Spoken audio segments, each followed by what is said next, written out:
Hi YouTube, hi everyone, how are you? I hope you are fine. Police investigate an incident with a car crash and gunfire near the US Capitol.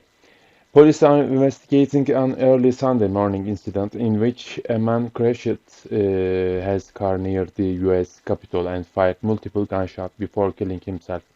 The man did not appear to be targeting any members of Congress. The U.S. Capitol Police said in a statement no one else was injured. The incident began around 4 a.m. as the man drove his car into barricade about 1 block east of the Capitol. As he exited the car, the vehicle became engulfed in flames. The police statement said the man then fired several gunshots, apparently into the air.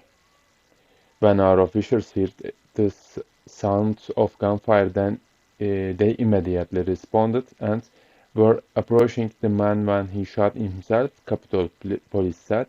The agency said it did not appear that any officers fired their